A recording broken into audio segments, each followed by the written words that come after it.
Baseball season is officially here with Cactus League baseball games being played this week. Welcome on into Brad Cesmat Spring Training AZ. I'm your host, Jordan Spurgeon. I'm here at the Omni in Scottsdale, which if you haven't booked a place to stay yet when you come out to see your favorite teams in the next few weeks, it's definitely a spot to check out. Lots of things to offer here at the Omni, but I'm here today because we have the managers and general managers from all 15 Cactus League teams making an appearance to talk about their teams. So we'll have more from this media day throughout the show. But first, Brad Cesmat heads to Monster Card Shop to open up some more baseball cards from a limited series box this week. This is a card that I think any big baseball fan would want to have in their collection. Eats with Eliov takes you to Desert Botanicals Distillery. Cheers. Who makes alcohol for over 150 locations across Arizona. Brad also takes a trip to Tempe to go to Grass Clippings for some night golf. Par 3 golf is played there. He has more on that. This is how you do TV golf shows. It's all rigged. And Claudia Collins takes us on the rocks at the Gilbert Riparian Preserve. But first, here's more from Media Day. The Seattle Mariners are coming off a 2025 ALCS appearance, just falling short of making the World Series after falling to the Blue Jays. But manager Dan Wilson knows that with the WBC this year, a lot of young guys are ready to get their shine in spring training. Yeah, I mean, I think, with the WBC this year and some of our guys, we've got a pretty considerable group that's going to be participating in that, and that kind of allows some spots for some young guys to come up and make an impression. We've had some young guys that have come up already. Cole Young was a guy that played for us last year, and he was a big part of what we were able to accomplish. We have a full minor league system and guys on both sides of the ball. Cade Anderson's a left-handed pitcher that we have, and Ryan Sloan's a right-hander. Very young, but also very talented, and excited to see them. And Colt Emerson, a guy that can really play and swing the bat as well. So Michael Arroyo is another one. We've got lots of players and lots of prospects, and our guys do such a great job of bringing that talent in. And spring training is really a place where you can showcase that a little bit and give them an opportunity. The San Diego Padres are coming off a playoff appearance after finishing second in the NL West last year. Now Craig Stammen takes over as the manager, and once again, he's looking forward to seeing how young guys like Ethan Salas fit in with the rest of the crew. I think our number one prospect, Ethan Salas, will be back playing again. We missed him last year getting to play with the injury. And then we've got a lot of guys on the roster that are going to compete for spots that were on the team a little bit last year, but hopefully we're going to have a bigger role this year, like David Morgan, Bradger Rodriguez. Jackson Merrill's still a young player, up-and-coming guy. Luis Camposano, who spent a lot of the year in AAA last year, is going to have a chance to prove himself this year. So excited about the young guys coming up through our system. Down in Goodyear, the Guardians are getting set for the season. Steven Vaught is the manager, and he's excited to see how the young guys compete throughout spring. Yeah, I mean, obviously we have a really young, exciting team. We've got the majority of the guys back this year, so I'm excited because we get to build on what we left off with, and that was, we played our best baseball the last month and a half of the year, and majority of that group is back, so really excited to see how our guys come out this year. I mean, we have a number of really young guys that are exciting, and Ralphie Velasquez is a really exciting player. Angel Henao, also another one that is going to get a lot more playing time, and we got some young catching with Bo going to represent Canada, Bo Naylor going to Canada. So Cooper Ingle, Cody Huff, Cozart, we got some really exciting guys. Sticking in Goodyear with the Cincinnati Reds, Terry Francona enters year 2 as the manager, and it's a roster already full of young players with more to come. We have a guy, Michael Tolia, from the Rockies coming into camp as a non-roster.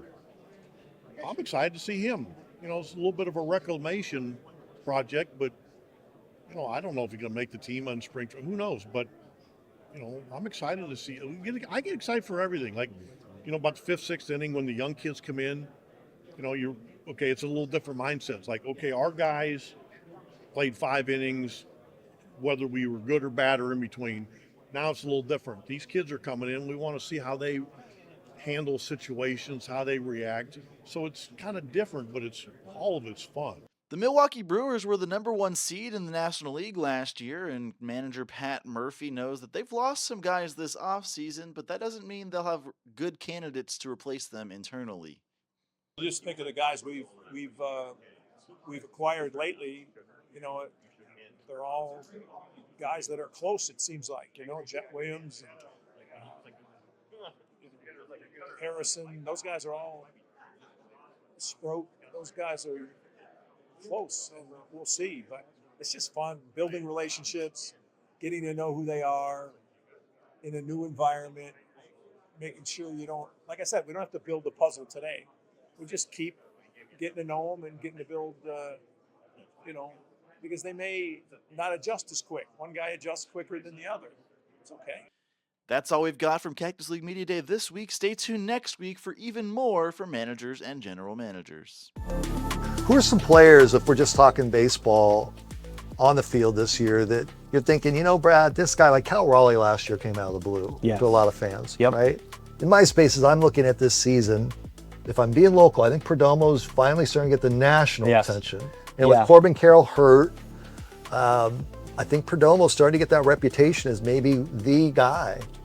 Yeah, according to analytics, he is a top, 3 shortstop in the league.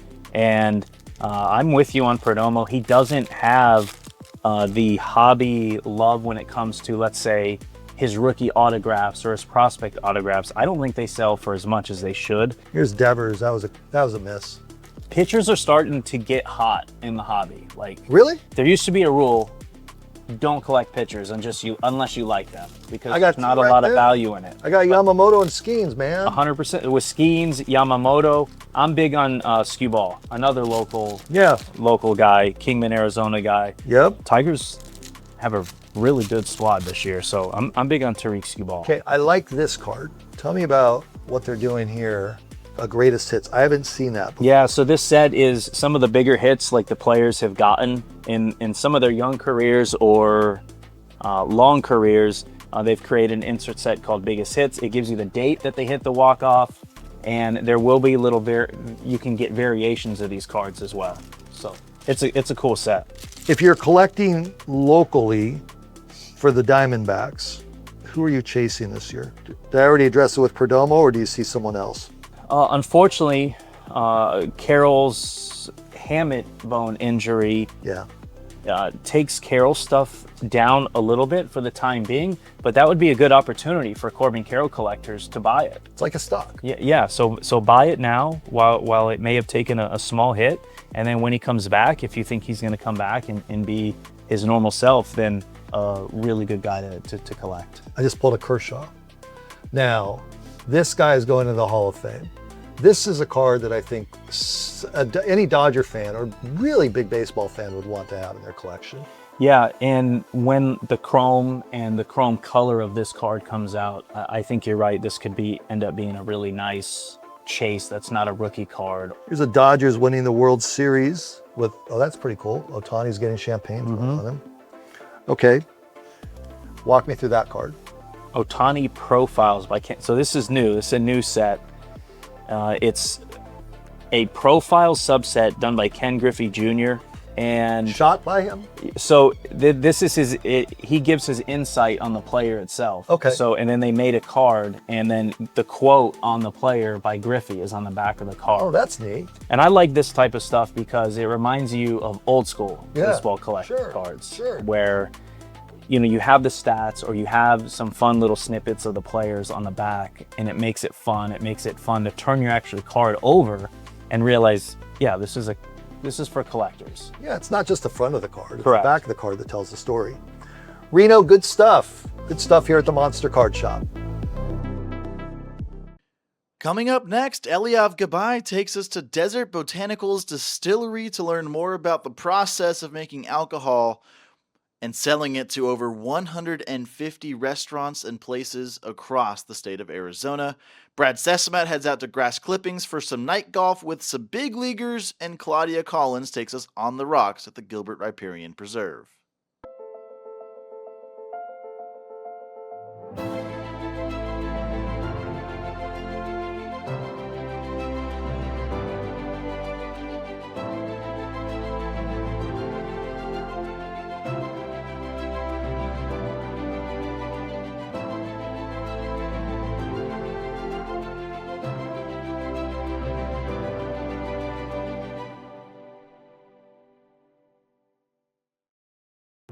Whirlwind Golf Club at Wild Horse Pass. Set within the Gila River Indian community in Chandler, this is one of the bucket list courses to play in Arizona. 36 holes of Gary Pank's design courses. It's a must play. Devil's Claw and Cattail courses are awaiting you. See why the LPGA Ford Championships are held here every spring. That's Whirlwind Golf Club. Think golf, think Whirlwind.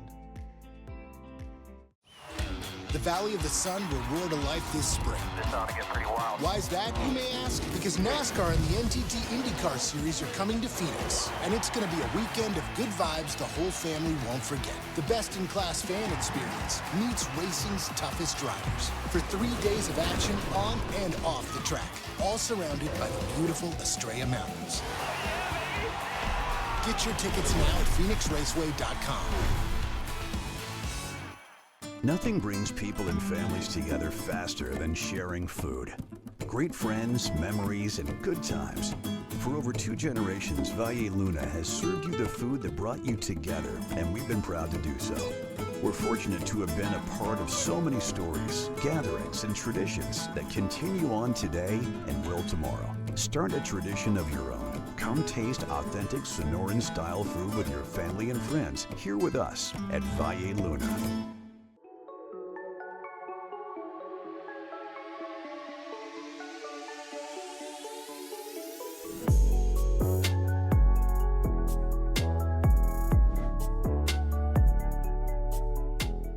Sports card collecting is a terrific hobby, and I'm so pleased to be partnering with the Monster Card Shop in Queen Creek and Fanatics. You'll be seeing a lot of their content on our website at sports360az.com in the coming months.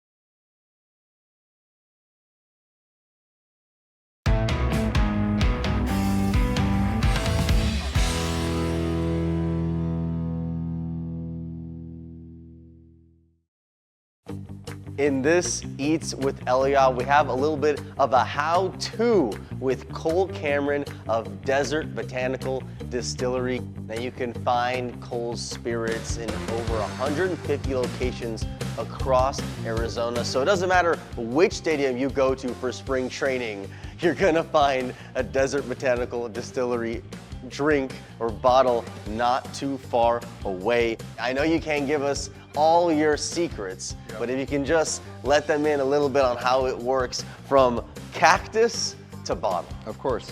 So it's mash, ferment, distillation, proofing, polishing, bottling, labeling. I have roughly 3 to 350 plants of these, and they're completely regenerative. I cut off the bottom, 2 to 3 inches like that, and I save that, and it gets propagated into a brand new plant. If it isn't a super big pad, I can throw it through the chipper by itself, but just for ease of operation, I'll slice it like that, and it goes directly in what is called a apple hopper. It just makes it easier for the enzymes and the yeast to digest whatever fermentable sugars and carbohydrates are available via the plant. And this is an open air fermentation. It gets a lot more floral. You basically live here, you were telling me, right? You got your workout equipment here, which by the way, I respect that big time. It's not simple. Yep. It's not simple to be a small business owner in general. As we go into the next step of the process, what is it about running a distillery that you think is a challenge that people could just never know looking from the outside? The amount of time that it takes. When you have to boil through the current still that I'm running, it takes roughly 12 hours to get through a spirit run, and you're sitting there the whole time, flavor testing everything. A lot of the stuff that I started with is handmade. You have to run cooled water through what's called a shotgun condenser. And what I do is I built this radiator that is connected to the lines. And when it heats up, I flip this thing on.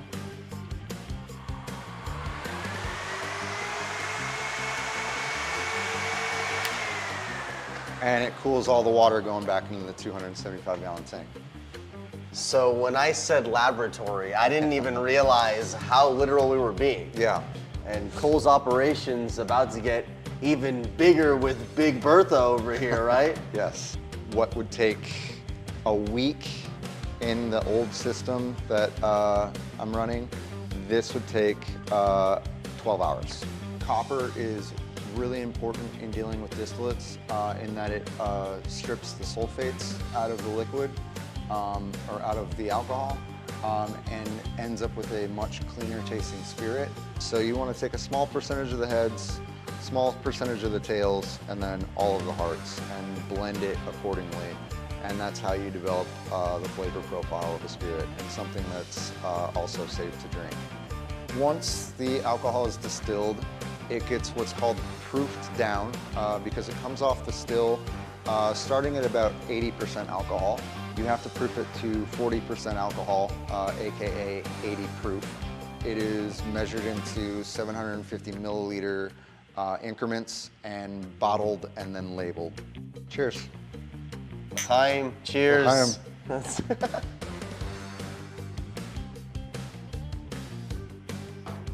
Wow, smooth, and doesn't have that burn that you get from a lot of different liquors. Again, look out for any of the Desert Botanical Distillery products, over 150 locations across Arizona.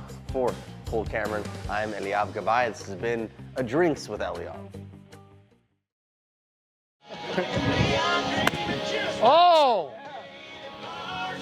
Get up there! Go! Brad? Look at that! Go! Wait, middle of the green. Did I do all right? Oh, look at that birdie. Did I get it on? Yeah. Get out. I'm like just off the parking lot. I am cold.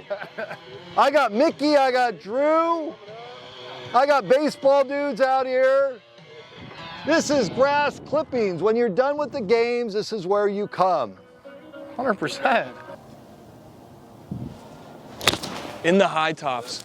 It's crazy because if you look back, Oh! 90s, that's when Is that deep? No, you're right there, look. You're chilling. Pin high. How'd this come to be? It's a long story. There's 5 of us guys that lived in Arcadia. I went to high school with Drew. We're all golfers. We love the sport. And we wanted to start a clothing brand that had a little bit different meaning behind it than your average golf clothing brand. And then we put on a big tournament that was a huge success on a par 3 golf course. And we're sitting there after the second year of the golf of the tournament, and we're like, we can't do what we want to do ultimately doing it here if we don't have the ability to do what we want to do, because they were telling us it's too loud, there's too many people out here, and the tournament was growing and growing. So the crazy idea that we wanted to go look for a golf course that we could activate it to where we could have our golf tournament, a par 3 golf tournament, put up lights, we're not going to get chased away by the sun. We firmly believe that par 3 golf is a standalone sport, and then the lights are the extra component. So when you look back, especially baseball, for this purpose, but when you look back in the history of sports, when the lights come on, everything changes. Yeah. Everything changes.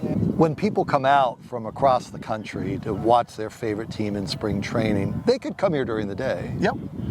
Because they're open in spring. But you're going to be here at 11 o'clock, 12 o'clock at night. So dudes, you get done with your team, even a night game, you roll in out here, you can get a tee time 9, 10 o'clock at night, right? That's the whole deal? 9:15 is our last tee time, but we don't shut the lights off till midnight.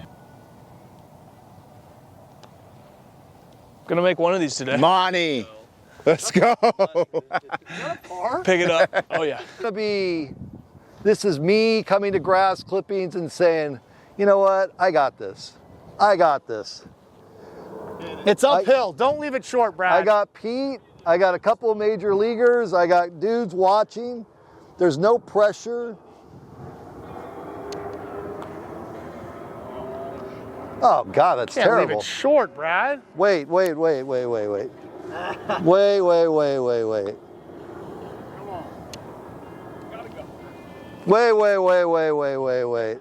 This is how you do TV. This is how you do TV golf shows. When you watch golf shows and they all hit the putt, it's because they've got 10 balls in their pocket. It's all rigged. All right, this is the last one.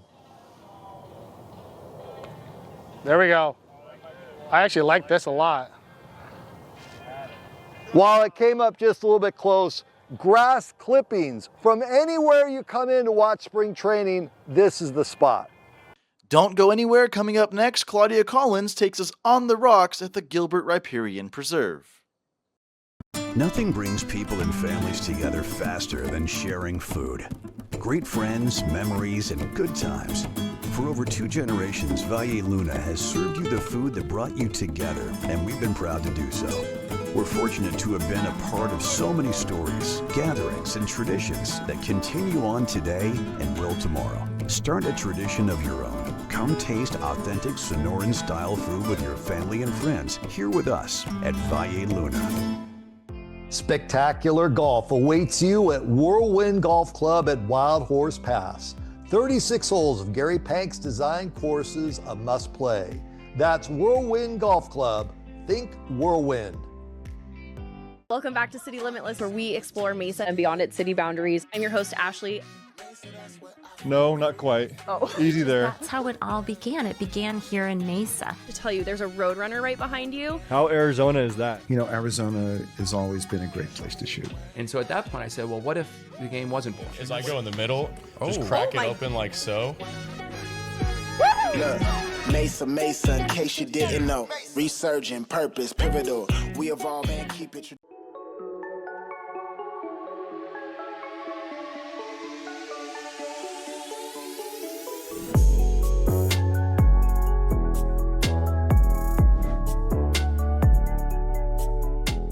I've always loved collecting cards, and I'm so happy to be partnering with the Monster Card Shop in Queen Creek and Fanatics. We're talking about hobby boxes, packs, basketball, baseball, football, soccer, UFC. You know it, you love it, and if you've not experienced collecting before, this is a great place to start. And of course, there's a business side to this too. All of it in one place. So excited to be partnering again with the Monster Card Shop in Queen Creek and Fanatics. Looking forward to it.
Hey everyone, welcome to On the Rocks. I'm your trail guide, Claudia Collins, and I'm taking you along for my adventures as I check hikes, waterfalls, and other outdoor activities off of my Arizona bucket list. Today we're hiking at the Gilbert Riparian Preserve. The Gilbert Riparian Preserve is an 11-acre wetland and wildlife sanctuary with many trails to choose from. Today we're switching it up with On the Rocks, and we are going on a stroller-friendly trail walk, we'll call it. We're surrounded by main roads, lots of cars, but once you get into the Riparian Preserve, it really becomes a serene escape. So let's go check it out. There's a bunch of different trails that loop around 7 different ponds, and they even have a recreational fishing pond. We parked in the library next to the preserve and got all of our gear to get going.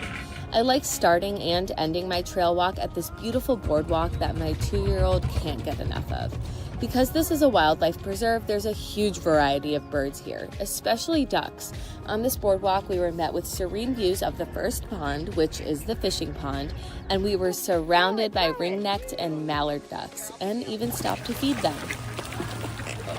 We came across a few creek crossings, and we were always on the lookout for wildlife. This is also really an outdoor educational experience. The trails are lined with information about all the birds and plants surrounding you, and the history of this preserve is actually quite fascinating. The Riparian Preserve serves many purposes. It serves as a natural sanctuary for birds and other wildlife and gives us a beautiful place to walk. But the preserve came to be because in the 1980s, the town of Gilbert was looking for a water management solution. So the town takes used water from homes and businesses, it gets cleaned at a treatment plant, and then that cleaned water goes into the preserve. The water slowly sinks into the ground, and then nature does its thing to filter it even more. That's why you won't see all 7 ponds filled with water at once. In addition to this learning experience, we loved all of the mental health messages along the trails and really just enjoyed our time spotting bunnies, ducks, and the shady trails. The Riparian Preserve is open from dawn to dusk. There's 3 campsites and even a few extra fun areas like the dino dig spot for kids to enjoy. So if you're looking for a simple, serene trail walk, look no further than the Gilbert Riparian Preserve at Water Ranch. Thanks for joining me. I'll see you next time on The Rocks.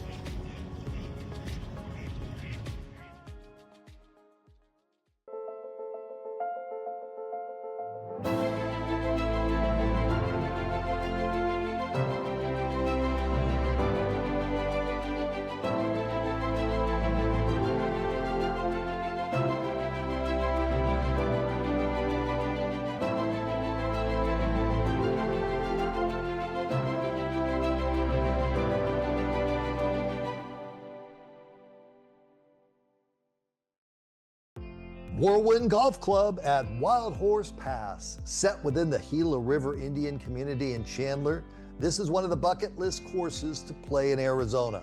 36 holes of Gary Pank's design courses, it's a must play. Devil's Claw and Cattail courses are awaiting you. See why the LPGA Ford Championships are held here every spring. That's Whirlwind Golf Club. Think golf, think Whirlwind. The Valley of the Sun will roar to life this spring. This ought to get pretty wild. Why is that, you may ask? Because NASCAR and the NTT IndyCar Series are coming to Phoenix, and it's going to be a weekend of good vibes the whole family won't forget. The best-in-class fan experience meets racing's toughest drivers for 3 days of action on and off the track, all surrounded by the beautiful Estrella Mountains. Get your tickets now at PhoenixRaceway.com.